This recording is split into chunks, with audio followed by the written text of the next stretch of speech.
Podemos iniciar a gravação, Rabino. Pode começar com a aula. Obrigado. Shabbat Shalom a todos. Hoje nós vamos estudar sobre a mudança do sábado para o domingo. Quando começou? O que acontece? A maioria de nós aprendemos que foi a Igreja Católica Apostólica Romana que mudou o sábado para o domingo. A maioria de nós não tínhamos acesso a livros históricos, né? Principalmente nós que estamos aqui no Brasil, temos uma dificuldade tremenda para ter acesso a essas informações. Eu me recordo que, para mim poder estudar, eu saía aqui da cidade que eu moro, que é Cotia, e ia até o centro da capital, São Paulo, numa biblioteca. Levava uma hora e meia de carro. Para chegar lá, eu passava praticamente o dia pegando livro daqui e dali para pesquisar. Mas hoje, com a tecnologia, como Daniel previu, né, que a sabedoria ia se multiplicar, hoje você tem nas suas mãos e em fração de minutos, segundos, você consegue uma informação. Naturalmente, nós temos que ainda ter um pouco de cuidado, porque nem toda informação que tem na internet é correta ou está de acordo. Então, você tem que ver várias fontes. Mas o que nós queremos falar é o seguinte: como é que chegou até nós a informação que foi a Igreja Romana? A Igreja Romana ela vai surgir no século IV, por volta do ano 300 e pouco.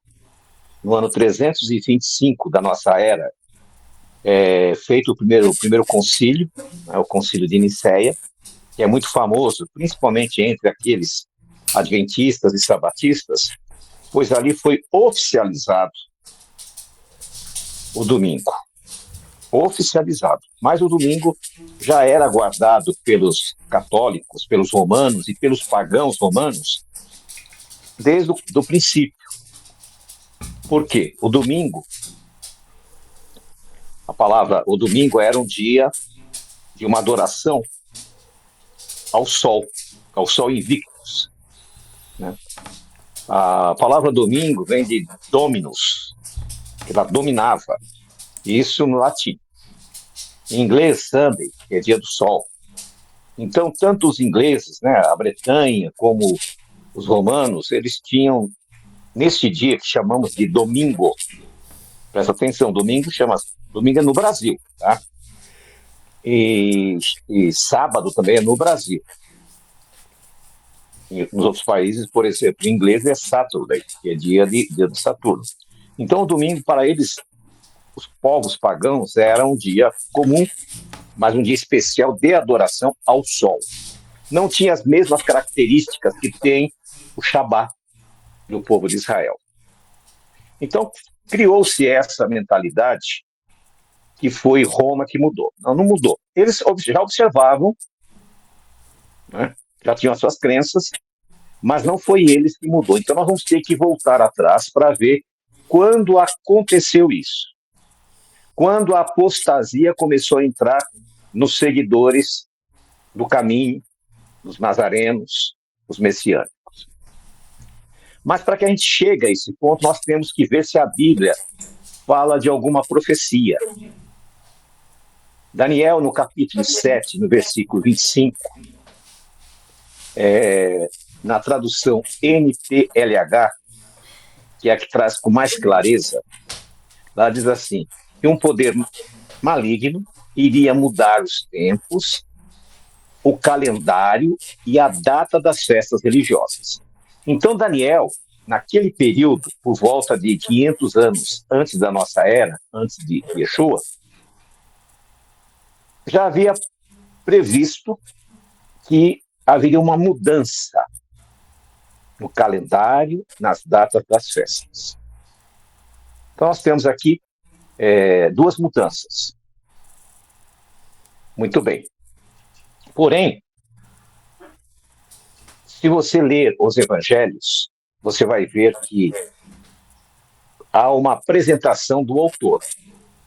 Nós sabemos que o livro de Lucas, ele se apresenta e ele está escrevendo para uma pessoa chamada Teófilo.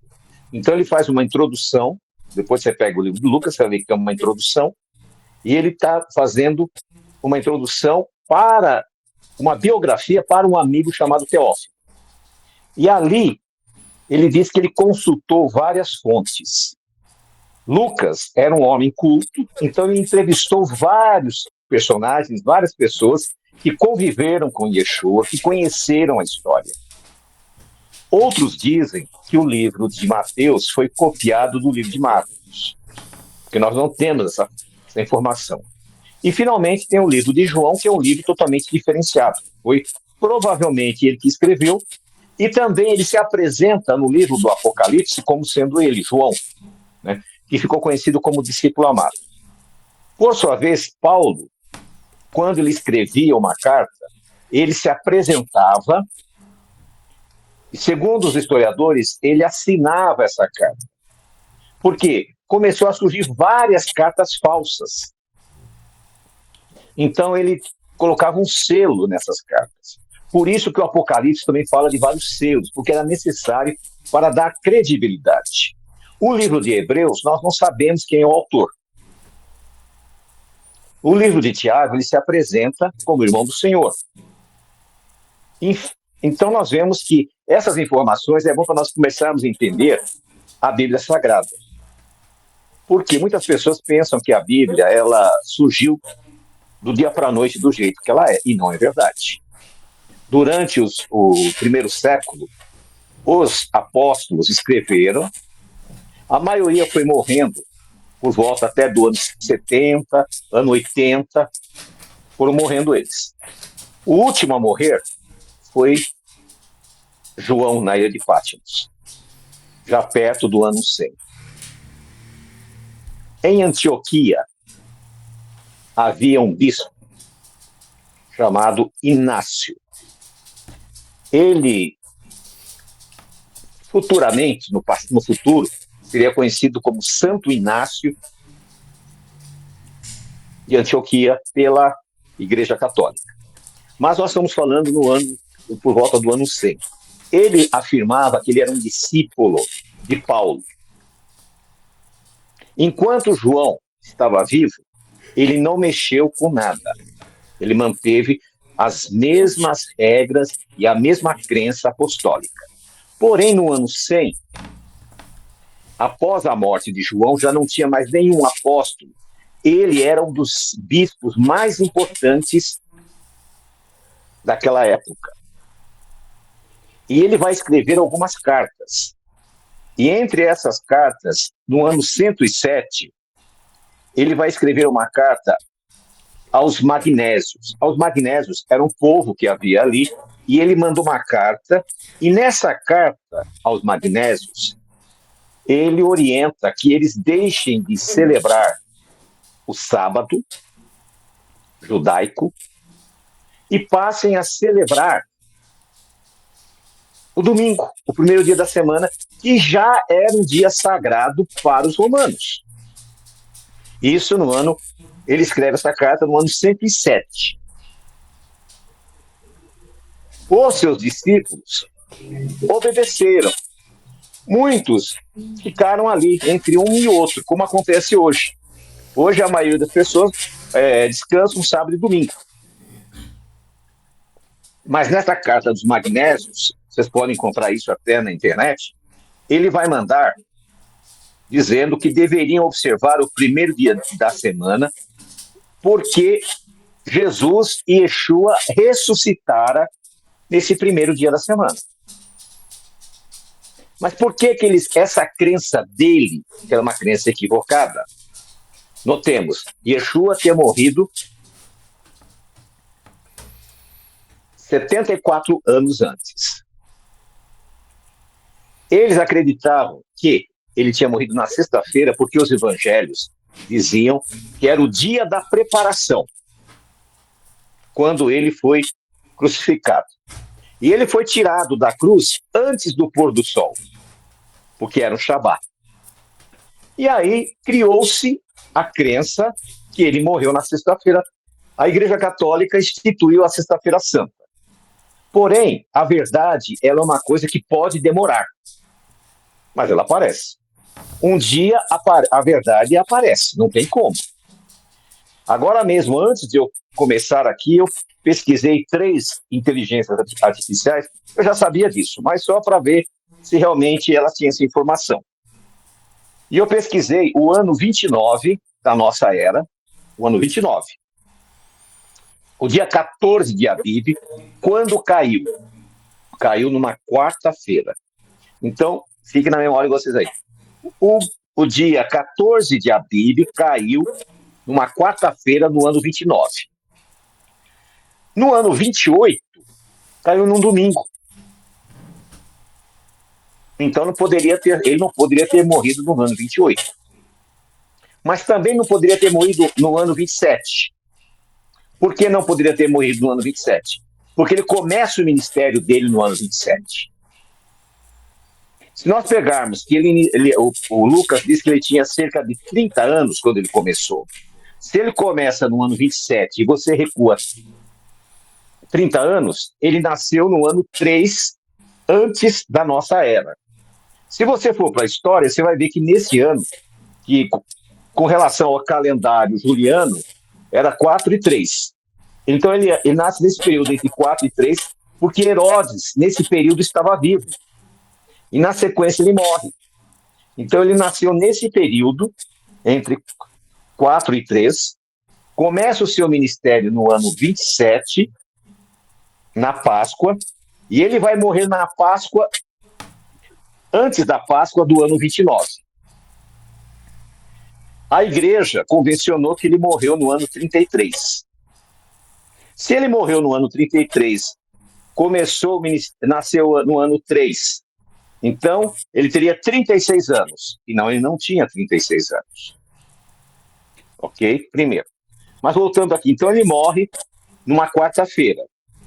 Se nós contarmos que a profecia dizia, ele mesmo diz, que o que aconteceu com Jonas, que ficou 3 dias e 3 noites no ventre do peixe, o filho do homem também vai ficar 3 dias e 3 noites no ventre da terra. Agora tenta contar de sexta-feira às 15 horas até o domingo de manhã. Vê se dá 3 dias e 3 noites. Não dá? Óbvio que não dá. Porque nós teríamos a sexta-feira, o sábado à tarde, um dia. A madrugada de domingo, ele teria ficado 1 dia e meio. Então, ele não teria cumprido a profecia.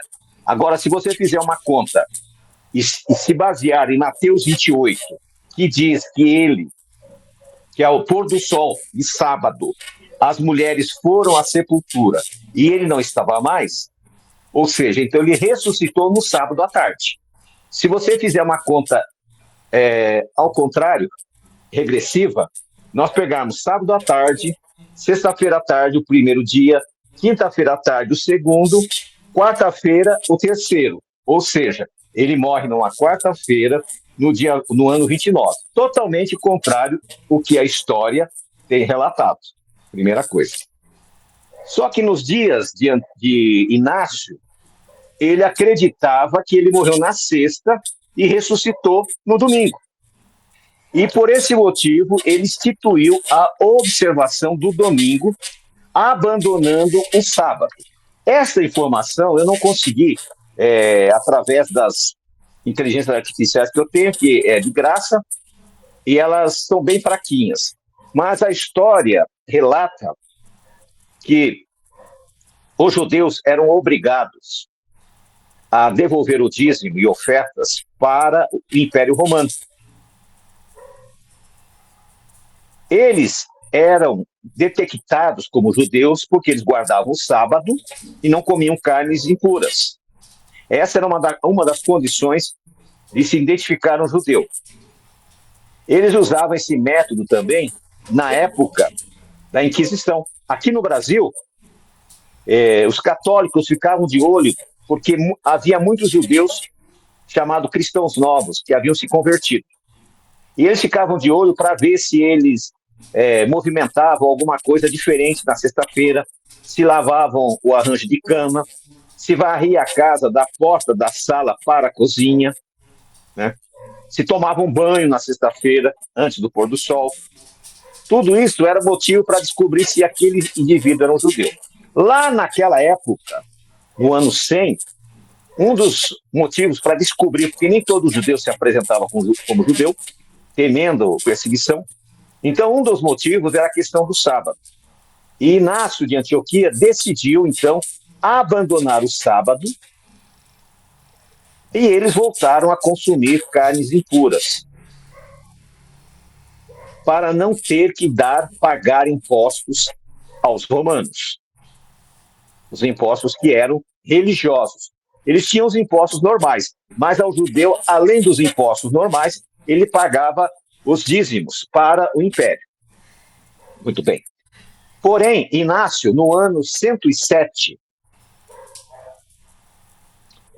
ele é preso, levado para Roma. Lembra, nesse período, Roma ainda é pagã. E lá em Roma, ele é lançado no Coliseu e as feras vão matá-lo.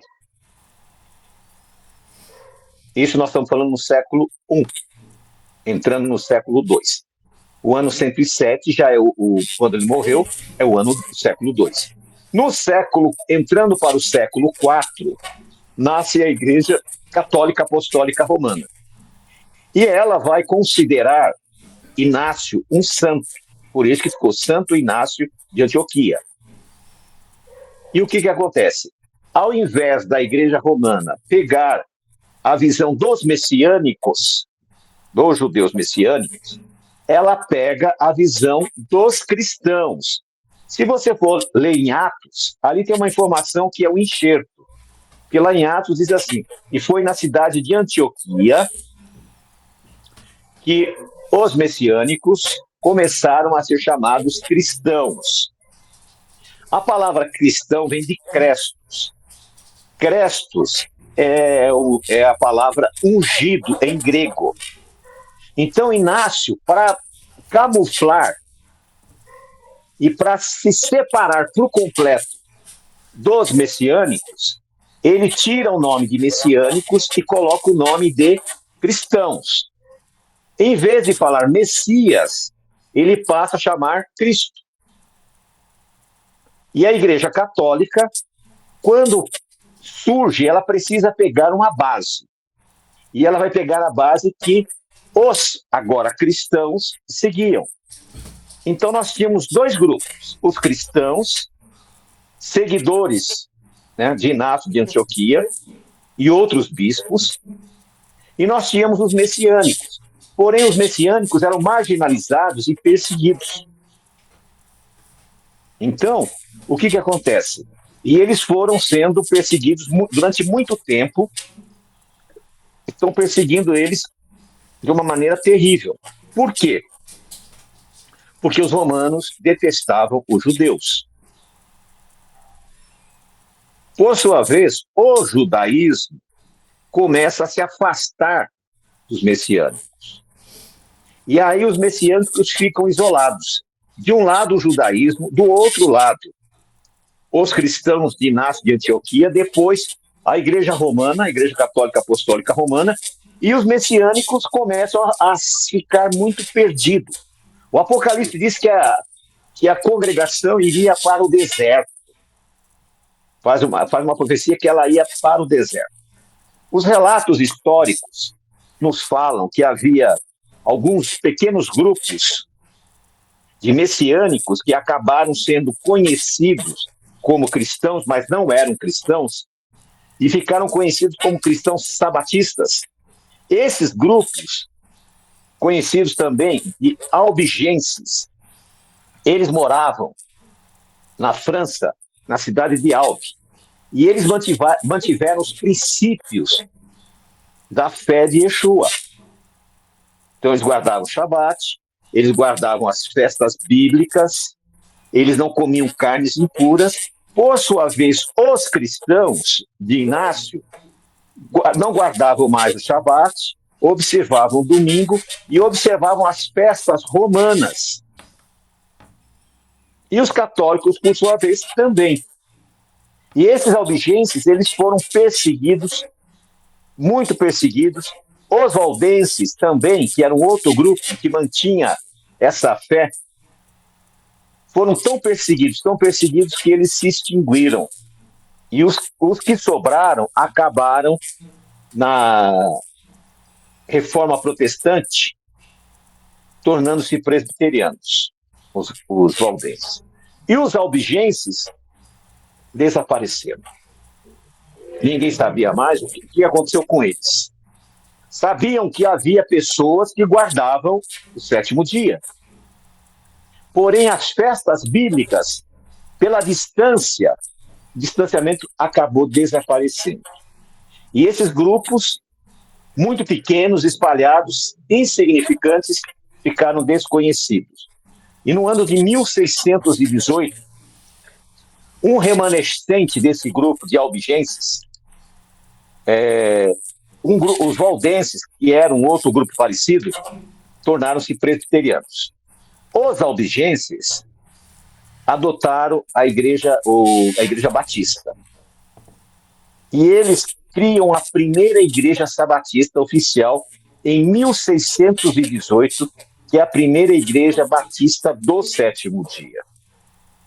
Diz os historiadores que a igreja batista do sétimo dia ela é anterior à igreja batista do domingo. E essa igreja batista, até hoje, ela existe. Eu tenho amigos, já participei, já estive lá, eu visito eles de vez em quando, e ela é de 1618. Então ela não tem nada a ver com o movimento adventista, que acabou tornando-se um movimento grande, que é um outro dia a gente estuda sobre eles. Mas voltando aqui para esses princípios que nós estamos falando, o que acontece? Em 325, vamos voltar lá para trás, no ano 325, no Concílio de Nicéia, é tratado o assunto baseado, que nós vamos falar hoje, não vamos falar na Trindade, mas é baseado no quê? No Concílio de 325, é determinado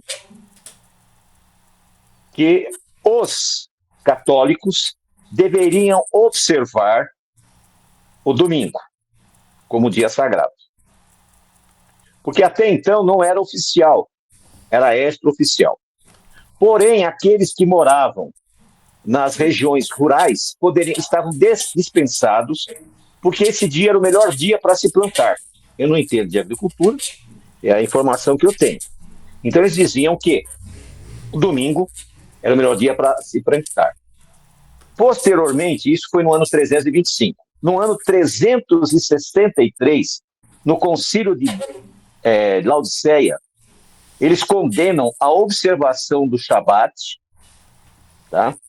E obrigam que as pessoas deveriam observar o domingo. Um pouco antes do concílio de Nicéia, no ano 300, houve um concílio de Elvira, que reforça a observância do dia de culto. Tudo isso, o que aconteceu? Surgiu porque Daniel, cerca de 500 anos antes do nascimento de Yeshua, havia profetizado essa mudança. Porém, ela não ficou só nisso. Como eu falei, Daniel 7:25 diz que um poder maligno iria mudar os tempos, a lei e as festas religiosas.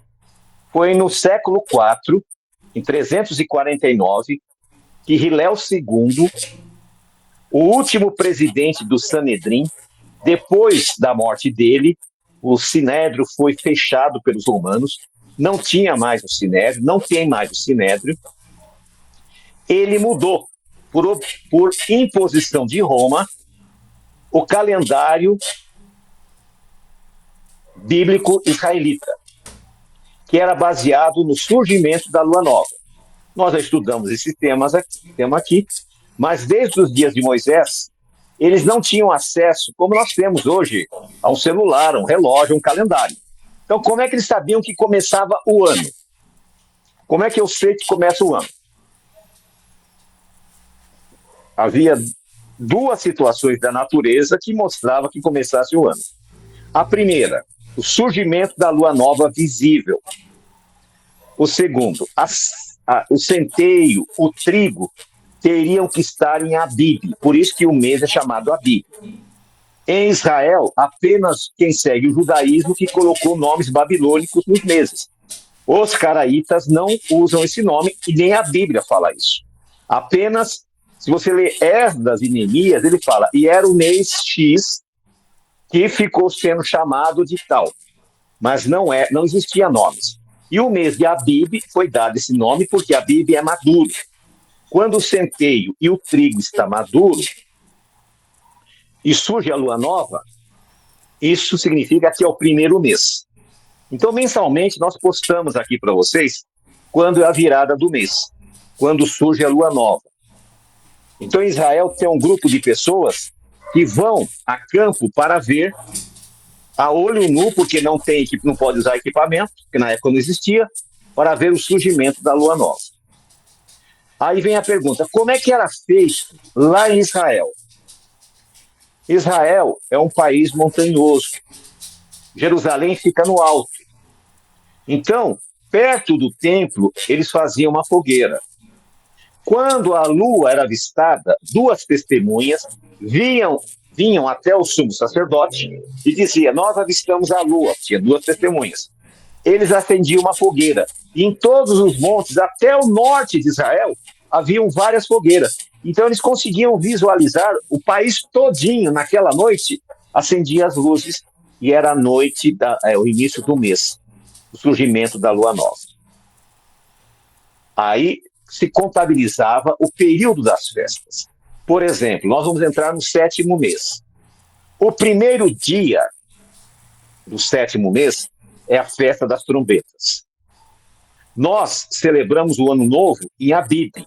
O judaísmo celebra nesse 7º mês e eles colocaram no 7º mês, em vez de trombetas, eles colocaram Rosh Hashanah, porque Daniel profetizou que eles mudariam, primeira coisa. E aí conta-se 10 dias a partir do primeiro dia, conta-se 10 dias, e nós temos o 10º dia, que é o dia de Yom Kippur. Conta-se 14 dias e nós temos o início da festa dos tabernáculos, que é baseado na lua nova. Com essa mudança, as festas bíblicas, que são Shabbatot, são Shabbat, são sábados, o que aconteceu? Elas começaram a cair em dias errados. Já teve ano que deu uma diferença de 30 dias a festa. A festa de Shavuot, Pentecostes, todos os anos o judaísmo celebra fora de data. Então, em vez de celebrar o Shabat de Shavuot no dia bíblico, eles celebram no dia da contagem do judaísmo. Se você quiser confirmar isso, você entra no rabad.org e vê as festas. Lá eles sempre colocam 2 dias, porque eles não sabem o dia certo. Porque lá em 349, eles abandonaram o calendário bíblico, como havia sido profetizado. Porém, impuseram a todos os judeus a obrigatoriedade de seguir o que o rabinato falava. Eu, conversando com o rabino ortodoxo, perguntei por que eles mantinham esse calendário errado.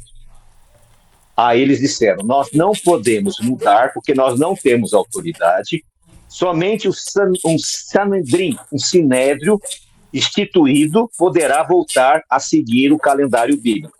Ou seja, para a cabeça deles, uma decisão de um apóstata, que foi Hilel II, porque apóstata? Porque a história diz que pouco tempo depois ele abandona o judaísmo e torna-se católico. É a história que fala, vi alguns relatos, uns dizendo que sim, outros dizendo que não. Então, não vou bater o martelo. Porém, eles continuam seguindo o calendário errado.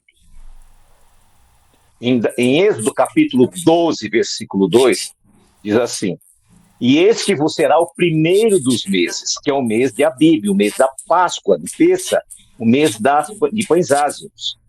E eles vão celebrar agora, no meio do ano, porque cumprindo a profecia desta apostasia.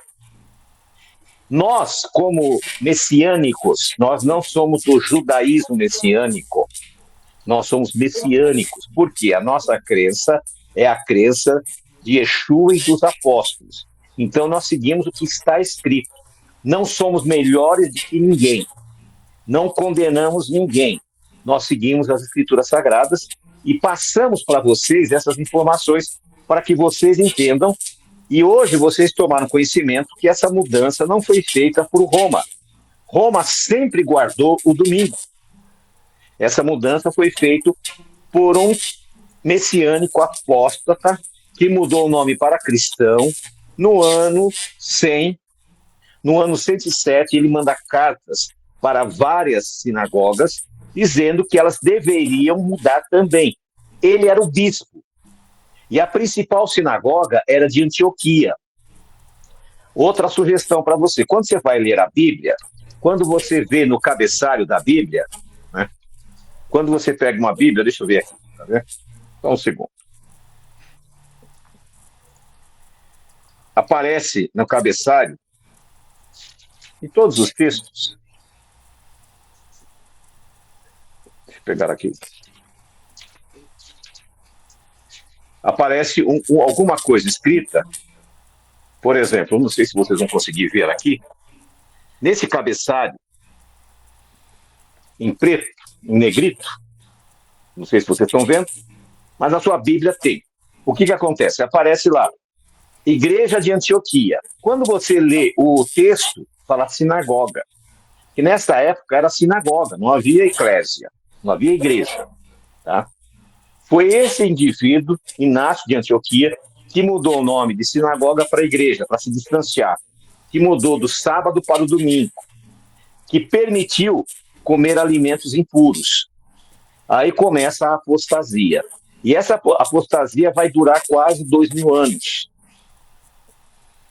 Porém, o judaísmo manteve essa mudança do calendário e da lua nova do século IV até o século VIII.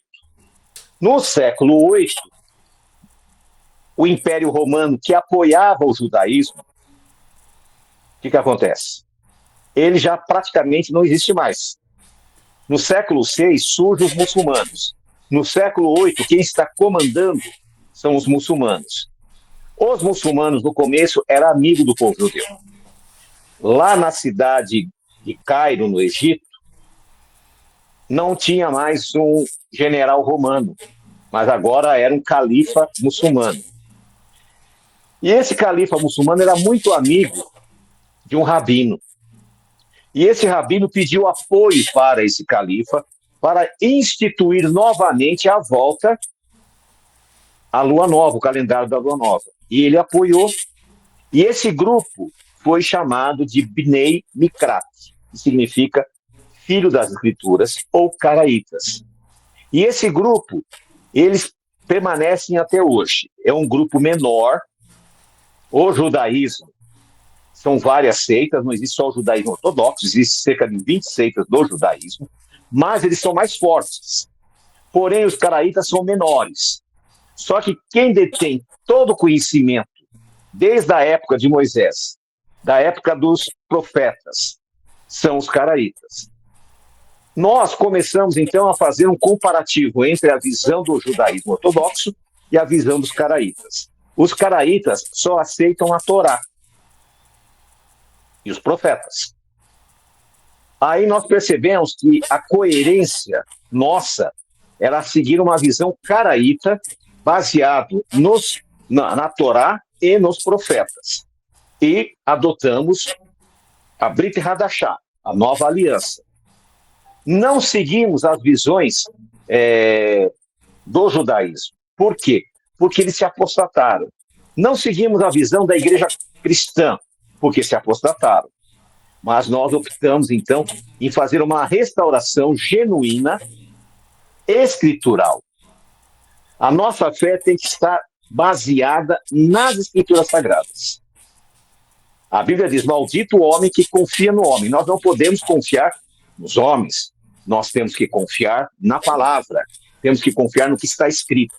Como as profecias nos apontaram para esses episódios. Então, cabe a nós ensinar, aprender, estudar e ensinar vocês, para que vocês não sejam enganados com fantasias, com ideologias que não são, basicamente, não são reais. E eu tenho visto que nos últimos 5 anos teve uma febre de igrejas que viraram a placa e tornaram-se sinagogas.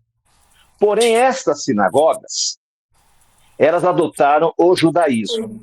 Esses personagens, os pastores, adotaram o nome de rabinos e adotaram nomes hebraicos. E eu achei um absurdo. Por quê? Em primeiro lugar, Isaías 56 diz que Deus dará a nós um nome melhor do que os filhos, um nome eterno dará. Aí você diz, mas está falando para os gentios. Sim, porque todo brasileiro, uma grande parte deles, tem um sangue de judeus. Porém, nós temos sangue também de gentios. Os nossos antepassados eram cristãos novos. Perdão. Eram cristãos novos. Convertidos. Porém, se misturaram. Tem algumas pessoas aí que usam como método para convencer a pessoa a se tornar membro da sua sinagoga, utilizam o sobrenome. O sobrenome, né? Qual que é o seu sobrenome? Carvalho, Oliveira, Soares, Lucena, enfim, todos esses sobrenomes que eles dizem que são sobrenomes judaicos. Sim, aqueles que se converteram a partir de 1490 na Espanha e Portugal, abandonaram a fé judaica e adotaram o cristianismo, foram chamados de marranos, a palavra marrano é porco, ou cristãos novos, eles adotaram também sobrenomes portugueses e espanhóis. Porém, esses sobrenomes já existiam antes da Inquisição, antes de serem forçados. Você encontra o sobrenome Silva. Existe um general romano do século III chamado Silva. Sobrenomes como Carvalho, no século X, Oliveira, no século IV, enfim. Então, sobrenome não é suficiente. E talvez alguém diz, poxa vida, que triste, eu queria ser judeu a qualquer preço. Isaías 56 fala que os filhos, né, aqueles que abraçarem a Torá, a aliança, receberão um nome melhor do que os filhos, um nome eterno vos darei. Então, a nossa ligação com Deus não está baseada em sangue. A nossa ligação com Deus está baseada na obediência à Torá, aos princípios da Torá, baseado nos ensinos de Yeshua, porque a Bíblia diz, e a verdade vos libertará. E eu tenho visto esses nossos irmãos nessas sinagogas se fantasiando de judeus. E eles são motivo de chacota pelos judeus mesmos. Por quê? Porque eles balbuciam algumas palavras judaicas, eles abandonam o estudo da Bíblia, eles só estudam a Torá, você pode até conferir o que estou falando. Todos os sábados, o que eles fazem? Vão lá e lê uma porção, só aquilo. Nunca mais estuda a profecia, nunca mais estuda os evangelhos, nunca mais estuda as cartas de Paulo. E o que acontece? Eles vão enfraquecendo na fé. E normalmente a maioria deles rejeitam Yeshua por falta de conhecimento. Diferente de nós, que às quartas-feiras e às sextas-feiras nós temos estudado com vocês. Aos sábados, nós passamos um sábado, nós passamos a porção, a paraxá. No outro, nós queremos trazer uma mensagem de edificação, de fortalecimento. Para quê? Para que você não fique bitolado, achando, a síndrome de vira-lata. Eu tenho que ser judeu. Por exemplo, o meu nome não é um nome interessante, porque o nome não é nem nome. Laércio vem de uma ilha grega chamada Laércia. Então não é um nome, não tem nada a ver, é um nome grego. Mas esse é o nome que eu recebi. Por que eu vou inventar para vocês que eu chamo Yosef, que eu chamo Jacó, que eu chamo Saul? Não vou. É uma falta de, sabe? Eu estou inventando. É uma transgressão da minha própria. Meus antepassados, um desrespeito com a minha família. Por quê? Porque o nome que eu quero, eu vou receber do meu Deus. Mas o que eu posso fazer é cumprir a Torá, é guardar os mandamentos. Então, esse estudo que eu passei para vocês, depois, se você tiver um tempinho, que não tiver muita preocupação, escute novamente, para que vocês entendam como chegamos até aqui. E hoje, a nossa congregação, ela tem um propósito. Não fazer você virar um seguidor do judaísmo. Não fazer você virar um judeu. Não. Mas é fazer você ser um filho com um nome melhor do que os filhos e filhas. Ter um nome eterno. E esse nome eterno você consegue através da obediência. Muitas vezes nós ignoramos as coisas por não conhecermos a palavra. A primeira Shaliach, apóstola, que saiu, vai ter alguém que vai ficar até aqui meio loucura essa.